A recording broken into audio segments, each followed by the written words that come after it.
Fried rice আমার পছন্দের একটা খাবার, তো ভাবলাম আজকে তোমাদের সাথে শেয়ার করি। দেখো এই জলটা গরম হয়ে গেছে, এখন কিন্তু লবণ পরিমাণ মতো, গোটা গরম মশলা, তেজপাতা, এক মুটকি সাদা তেল, কেওড়া জল, গোলাপ জল এগুলো দিয়ে দেবো। এখন দিয়ে দেবো কিন্তু 30 মিনিট আগে ভিজিয়ে রেখেছিলাম চাল, সেটাই দিয়ে দেবো।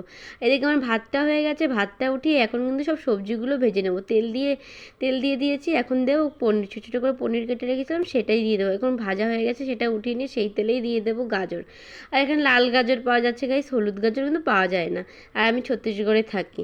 আর যে দেখো এখন কিন্তু সেই তেলেই কাজু কিশমিশ দিয়ে দেবো। কাজু কিশমিশ হয়ে গেছে, এখন কিন্তু সেই তেলে দিয়ে দেবো 2 চামচ ঘি। এখন দিয়েছি ক্যাপসিকাম, বিন আর হচ্ছে মটরশুঁটি, এগুলো ভালো করে ভেজে তার মধ্যে কিন্তু আবার সেই ভাজা সবজিগুলো দিয়ে ভালো করে চিনি দিয়ে আর গোলমরিচ গুঁড়ো দিয়ে ভালো করে কিন্তু নাড়াচাড়া করতে হবে। আর এখন দেখো কিন্তু সব আস্তে আস্তে ভাতগুলো দিও, আর ভাতগুলো দেখবে যেন বেশি নাড়াচাড়া না করবে না, কিন্তু তাহলে কিন্তু ভেঙে যাবে। তাড়াতাড়ি বলে দিও কার কার ফ্রাইড